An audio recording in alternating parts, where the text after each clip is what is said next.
Sige, mauna muna tayo sa staph. Okay. So, Staphylococcus is a gram-positive organism seen in clusters, and you had this in your microbiology, diba? So, and they are divided into coagulase negative and coagulase positive. Pag coagulase positive, these are more invasive organisms, and they are the most common cause of pyogenic infections. Okay? And take note that when you do your gram stain in a specimen, no, actual specimen, kunwari nana or abscess, no, you may not be able to see your gram-positive cocci in clusters because your clustering will depend on the amount of bacteria present in your specimen. Pwede sabihin nila gram-positive cocci, singles, or in pairs, or in tetrads.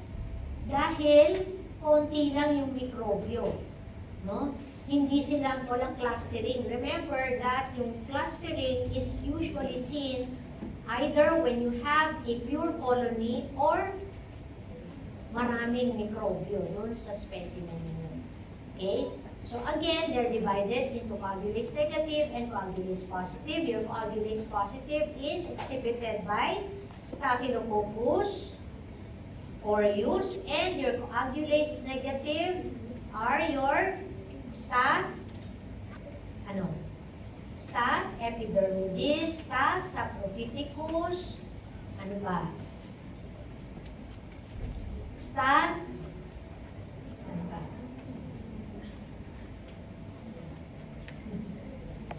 Saprophyticus, Hemiphyticus, meron yatang humanis, parang gano'n. These are all coagulase negative, and they are usually associated with hospital-acquired infections. While your Staphylococcus aureus is more associated with your community-acquired infections, but you can also see Staph aureus in hospital-acquired infections. Okay. So the most common presentation of Staphylococcus infection are your soft tissue infections. Okay? And there are several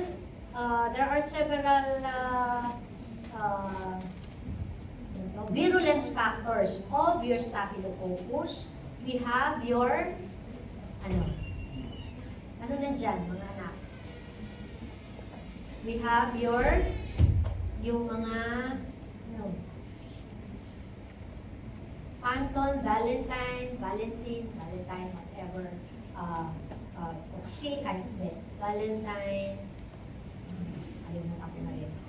Anton, Valentine, yung Oxy din sa sorry na. Anton, Valentine, tama. Leukocidin, we have your coagulase, which is responsible for most of your focal infection. Bumagay yung akin. 3 hours.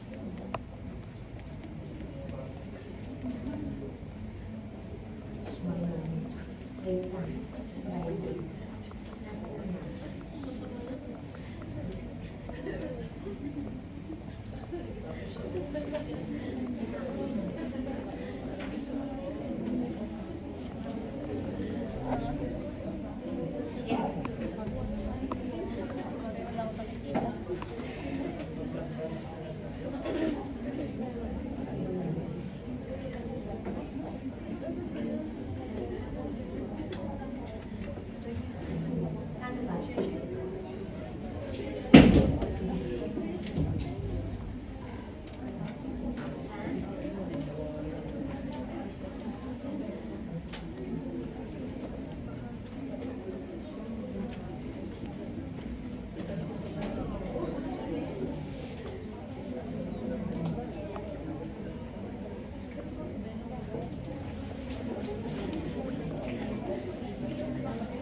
So, yung Canton Valentine leukocidin is associated with more severe infections like bacteremia, yung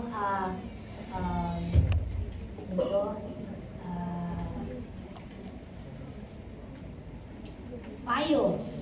pneumothorax or abscess in the thoracic cavity or disseminated infection.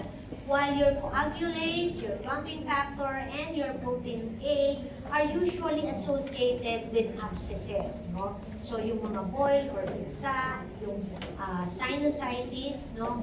And there are also other strains of Staphylococcus that produces toxin.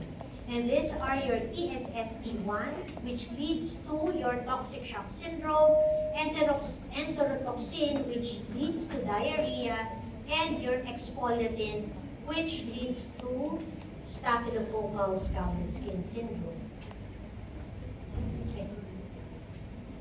Okay, so ano ba yung mga risk factors? We have your defect in your mucocutaneous barrier. So when you have a patient with atopic dermatitis or eczema, so open yung wound. When you have a patient with varicella, pwede ka silang magkaroon ng staphylococcal infection, o kaya naman after a wound or a surgical procedure, no, they can have staphylococcal infection. You also have your congenital acquired defects, problem in your chemotaxis, so your job syndrome, Chidiac-Higashi syndrome, your Wiskott-Aldrich syndrome, and problems in your phagocytosis. You have your chronic granulomatous disease, neutropenia, and even HIV in the advanced stage. Okay, after a viral infection, bakit? Kasi your viral infections will suppress somehow your immune system. Okay, and this can actually lead to a secondary bacterial infection, like in patients with after measles infection, influenza, and varicella. Okay, so as I have mentioned, skin and soft tissue are the most common organs affected, no, in staphylococcal infection. So after surgery, we have impetigo. Ano sa Tagalog ng impetigo? Kasi when you go to the clinics, di alam ng pasyente kung yung impetigo. No? Ano yung impetigo? Mamaso. No? Tapos na ba kayo sa derma? So, yung mamaso or impetigo, para silang cigarette butt burns. No? Yun yung parang bilog, tapos minsan mag-uulisa sila na may tubig sa loob, tapos mag-rupture, tapos parang cigarette burn. No? Yun. Folliculitis, as the term implies, alam niyo na yan, hair follicle, mayroong infection yung hair follicle. Hidradenitis, ano yung hidradenitis? Sweat glands, no? Infection of the sweat glands, this is usually seen in the around the armpit, no? Kasi maraming sweat glands. Furuncle, when you say furuncle, this is a parang malaking pigsa, no? We also have carbuncles. This is a conglomeration of your furuncles. These are usually seen at the nape, no? Yan, tabi-tabi sila, no? This is a carbuncle. Kasi maraming hair follicles, tapos this is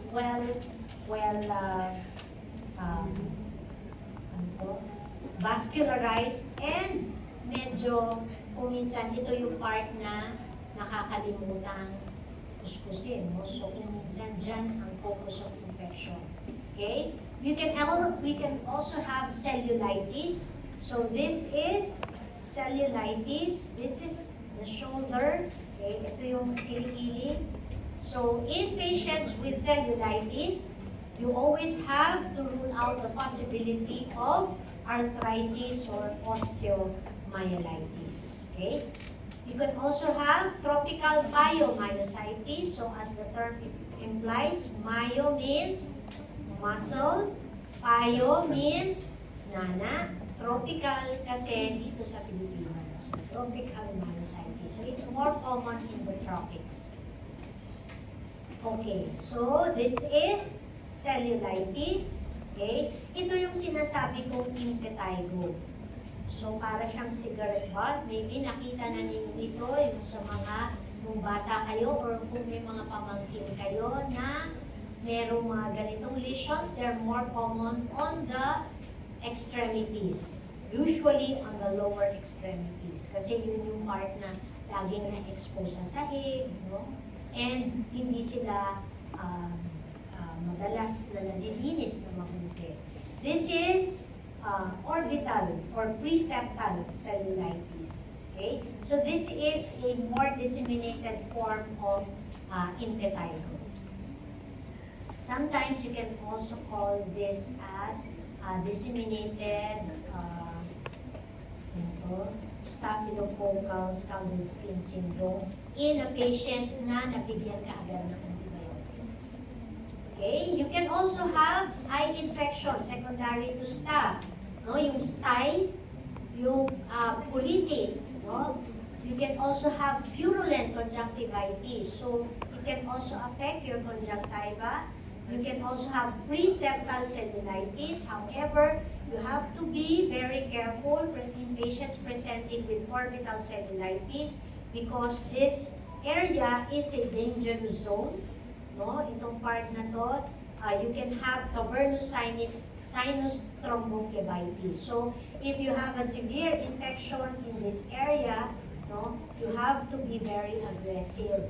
In giving your antibiotics, you might need to give IV antibiotics in these patients. Okay, the respiratory tract can also be involved, so you can have bacterial tracheitis, or you can also have pneumonia.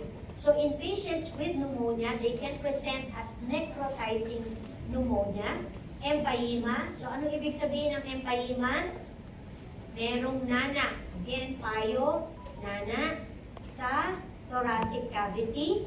You can also have pneumatocysts. So usually, patients with pneumatocysts, so parang may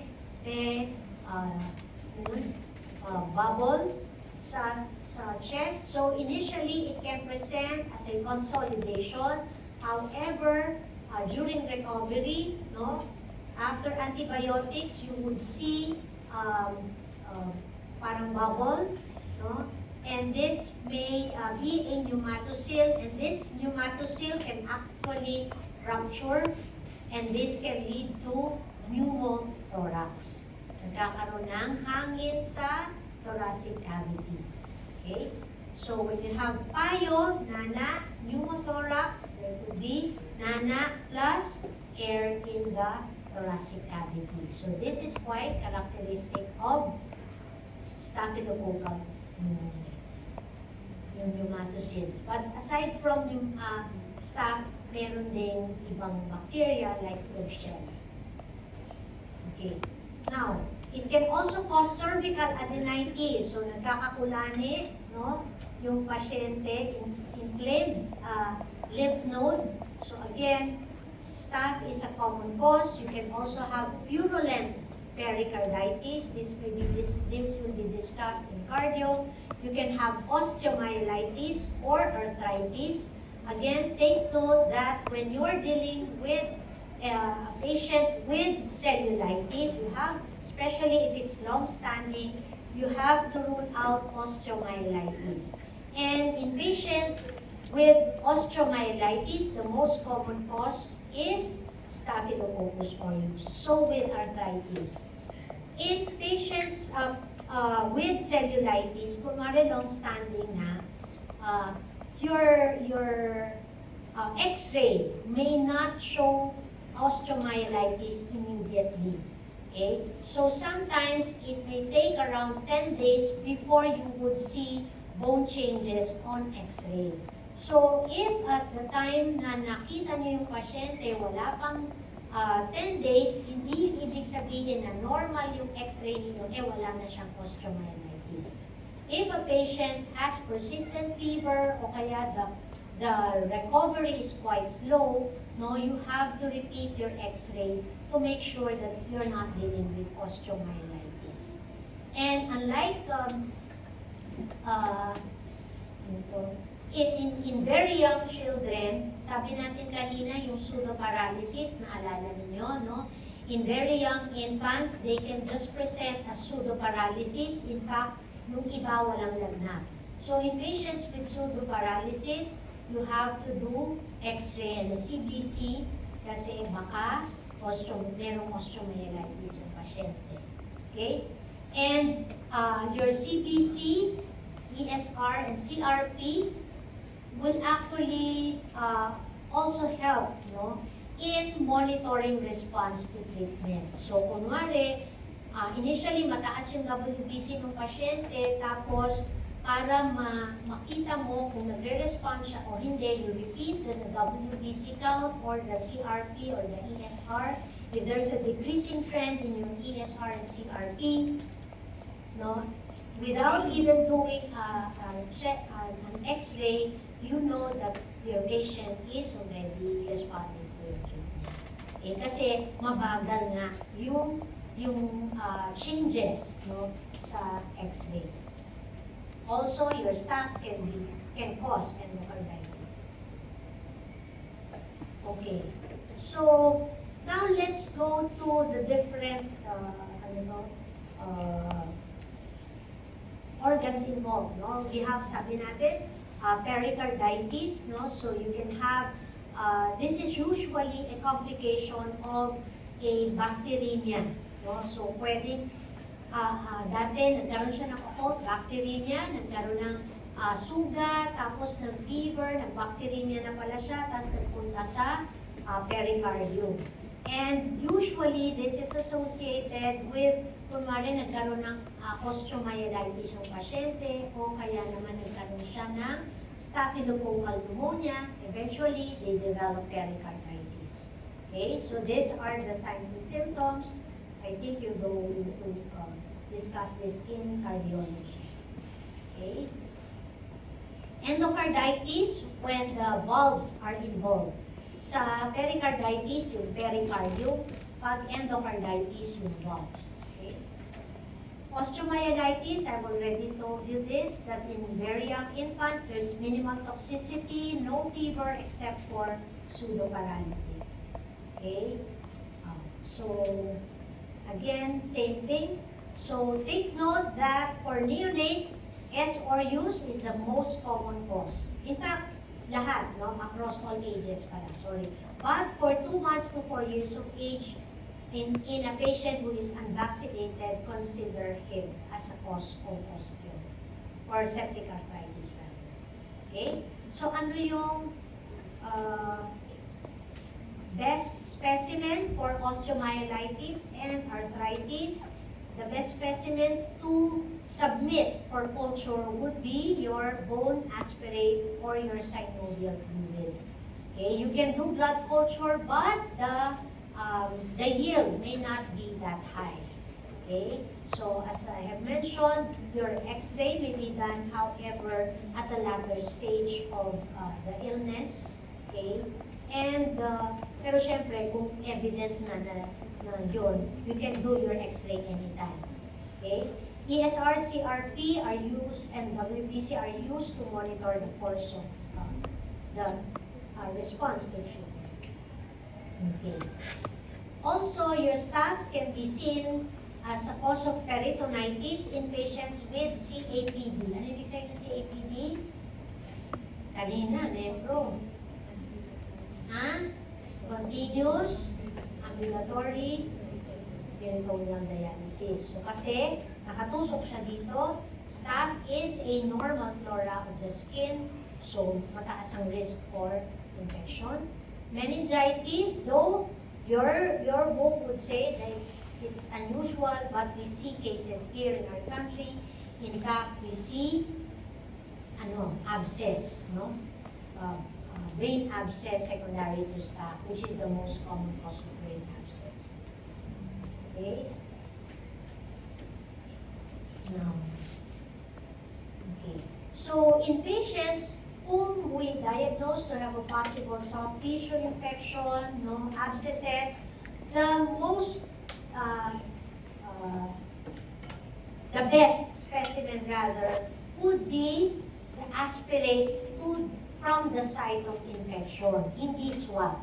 Okay? Because if you just do swab, especially of the skin, the involved area, it could be just a normal organism, no, on your skin. But the best specimen would be aspirate. You get specimen from the cellulitis, kaya lang masakit, no? So tutusok kayo, tapos doon niyo kukuha. Okay? Or yung mga non-permissive sites, ano ibig sabihin nun? Yung mga sites na you don't expect Staphylococcus to grow. Like yung mga abscesses from boils, tutusukin nyo yun, or puputukin nyo, or from the blood. Okay? So take note, swabs are not recommended. Okay? So this is, ano to? Now we go to the syndromes that we see in staph infections. Ano to? This is staphylococcal scalded skin syndrome. Okay? So this is brought about by your exfoliative toxins A and B. Patient would usually present with fever, body malaise, irritability, pain, no, on the over the rashes, no, and you would see the characteristic radial crusting and fissuring around the mouth and around the eyes. And initially, it may just be erythematous lesions with a slight scaling. No? Oftentimes, it is mistaken as an allergic reaction. However, when you see radial crusting around the mouth and around the eyes, this is quite characteristic of staphylococcal scalded skin syndrome. And this is a patient, a neonate, no, presenting with staphylococcal scalded skin syndrome, and a possible focus is the umbilicus. So even if you see blisters in these patients, you don't culture the blisters. You look for a focus of infection, and yun ang i-culture nyo. So in this case, possibly yung pusod. No? Kasi yung blistering is not brought about, you don't see the organism in the blisters because it is brought about by the toxin, diba? Exfoliative toxin A and B. So hindi mo usually makikita yung organism doon. So you don't culture the blisters. Okay? So as I have mentioned kanina, diba? No, yung impetigo can be a presentation of your staphylococcal scalded skin syndrome, but it's usually the milder form. Okay? So initially, there could be blister formation, and then there would be scaling and desquamation. Okay. Diagnosis is really clinical, and ideally, you look for a focus of infection, you culture. If you do blood culture, no, there's just 10% possible positivity for your cultures, no? So treatment would be anti-staphylococcal antibiotics. Okay. What about the staphylococcal toxic shock syndrome? So your staphylococcal toxic shock syndrome is brought about by your TSST1. So your TSST1 will release or stimulate the production of your interleukin-1 and tumor necrosis factor, and your tumor necrosis factor will stimulate your inflammatory cytokines that will lead to inflammation of your endothelium, and when you have inflamed endothelium, fluid will get out intravascularly from intravascular to extravascular, and this will lead to shock. Pupunta kasi sa tissue, sa halip na nasa loob ng blood vessels yung fluid. Kasi nga inflamed yung endothelium natin. Okay? And for organisms with TSST, it usually needs an environment with a neutral pH, with high PCO2, and aerobic environment. So, usually associated ito sa yung mga women using vaginal tampons, but it's not that common here. Okay, also, yung mga non-menstrual cases, yung mga even the infected wounds, yung mga menasal packing, kasi nga itong area na to well aerated, no? Sinuses, you can have yung sa tracheal pneumonia, even abscesses and burns. Okay. So ano ba yung presentation? Patient may present, again, with high-grade fever, some may present with vomiting initially, some may have diarrhea, sore throat, strawberry tongue, and myalgia, and later on, the patient will go into shock. So, with these manifestations, fever, rashes, strawberry tongue, and hyperemia of the pharyngeal as well as conjunctiva, ano yung possible differentials mo? Kawasaki disease. However, your Kawasaki disease does not usually present with shock or BIC. Okay? Ito lang ang presentation ni Kawasaki. Fever, strawberry tongue, rashes, conjunctivitis. Okay? Now, this is the criteria for staphylococcal toxic shock syndrome. Take note that you should satisfy all major criteria: fever of more than 38.8, hypotension, and rash, plus involvement of 3 organs. Ito yun. Okay? Now, ano yung differentials? Your strep. Pwede rin kasi presentation ng strep ang toxic shock syndrome. So, magdidepende na nun kung ano yung organisms that you're able to culture or most likely organism you're dealing with. Okay, and Kawasaki disease. And lately, pwede rin ang COVID, yung MIS-C, yung multi-system inflammatory syndrome in COVID. Okay? Because they also present with rashes, fever, conjunctival injections,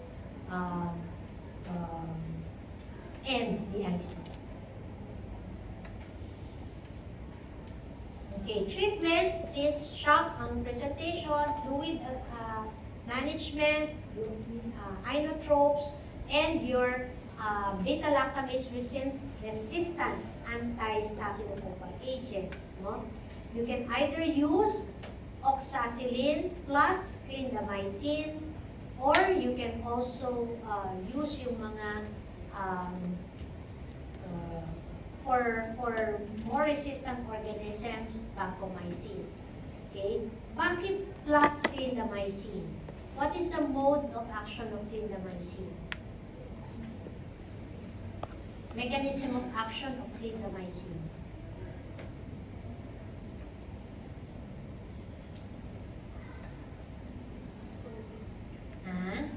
It is a protein inhibitor.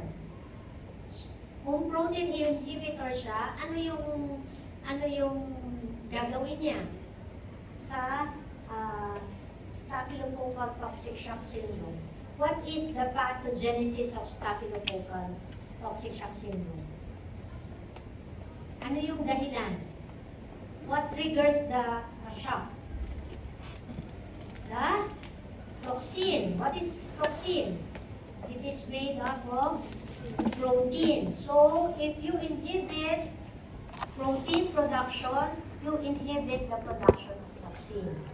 Okay, so yun yung purpose ng clindamycin. Plus, yung clindamycin can also be used as you can also use clindamycin for patients na oxacillin resistant. Okay? And for patients with abscess, drainage. So, sa mga pasyente na may abscess, the cornerstone in the management of abscesses caused by staphylococcus is daily drainage.